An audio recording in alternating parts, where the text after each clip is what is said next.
गीता के चतुर्थ अध्याय का महात्म्य।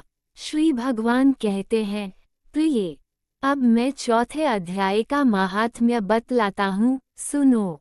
गंगा के तट पर वाराणसी नाम की एक पुरी है। वहाँ विश्वनाथ जी के मंदिर में भरत नाम के एक योगनिष्ठ महात्मा रहते थे, जो प्रतिदिन आत्मचिंतन में तत्पर हो आदर पूर्वक गीता के चतुर्थ अध्याय का पाठ किया करते थे। उसके अभ्यास से उनका मन निर्मल हो गया था। वे सर्दी गर्मी आदि द्वंद्वों से कभी व्यथित नहीं होते थे। एक समय की बात है, वे तपोधन नगर की सीमा में स्थित देवताओं का दर्शन करने की इच्छा से भ्रमण करते हुए नगर से बाहर निकल गए। वहां बेर के 2 वृक्ष थे, उन्हीं की जड़ में वे विश्राम करने लगे। एक वृक्ष की जड़ में उन्होंने अपना मस्तक रखा था और दूसरे वृक्ष के मूल में उनका पैर टिका हुआ था। थोड़ी देर बाद जब वे तपस्वी चले गए, तब बेर के वे दोनों वृक्ष 5-6 दिनों के भीतर ही सूख गए। उनमें पत्ते और डालियां भी नहीं रह गईं। तत्पश्चात वे दोनों वृक्ष कहीं ब्राह्मण के पवित्र गृह में 2 कन्याओं के रूप में उत्पन्न हुए। वे दोनों कन्याएं जब बढ़कर 7 वर्ष की हो गईं, तब एक दिन उन्होंने दूर देशों से घूमकर आते हुए भरत मुनि को देखा। उन्हें देखते ही वे दोनों उनके चरणों में पड़ गई और मीठी वाणी में बोली, मुनि, आपकी ही कृपा से हम दोनों का उद्धार हुआ है। हमने बेर की योनि त्याग कर मानव शरीर प्राप्त किया है। उनके इस प्रकार कहने पर मुनि को बड़ा विस्मय हुआ। उन्होंने पूछा, पुत्रियों, मैंने कब और किस साधन से तुम्हें मुक्त किया था? साथ ही यह भी बताओ कि तुम्हारे बेर होने के क्या कारण था, क्योंकि इस विषय में मुझे कुछ भी ज्ञान नहीं है।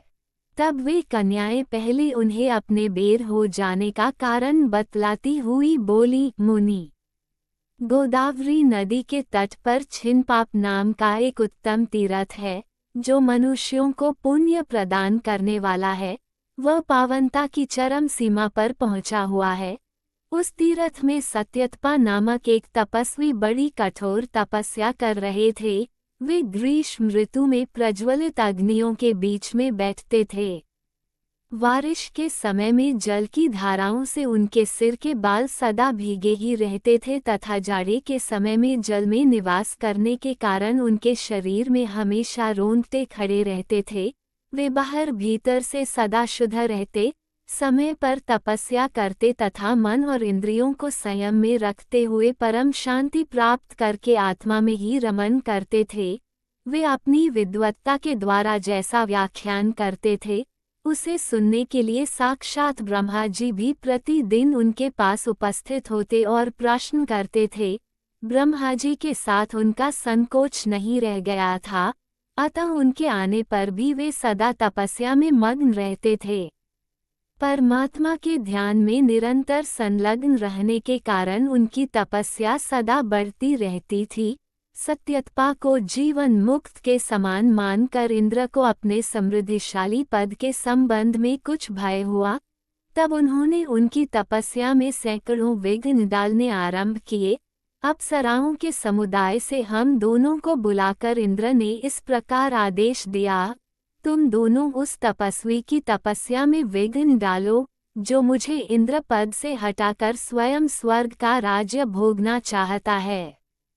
इंद्र का यह आदेश पाकर हम दोनों उनके सामने से चलकर गोदावरी के तीर पर, जहाँ वे मुनि तपस्या करते थे, आई। वहाँ मंद और गंभीर स्वर से बजते हुए मृदंग तथा मधुर वेणुनाद के साथ हम दोनों ने अन्य अप्सराओं सहित मधुर स्वर में गाना आरंभ किया। इतना ही नहीं, उन योगी महात्मा को वश में करने के लिए हम लोग स्वर, ताल और लय के साथ नृत्य भी करने लगी।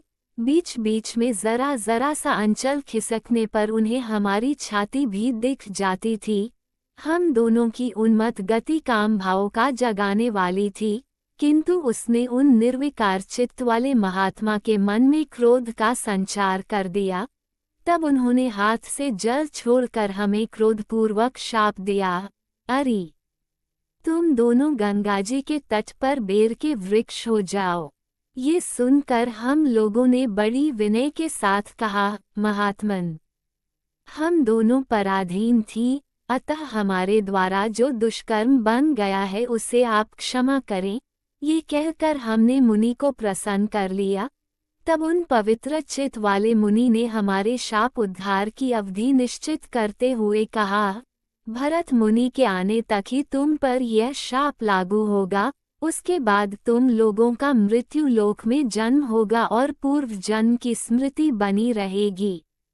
मुनि, जिस समय हम दोनों बेर वृक्ष के रूप में खड़ी थी, उस समय आपने हमारे समीप आकर गीता के चौथे अध्याय का जप करते हुए हमारा उद्धार किया था, अतः हम आपको प्रणाम करती हैं।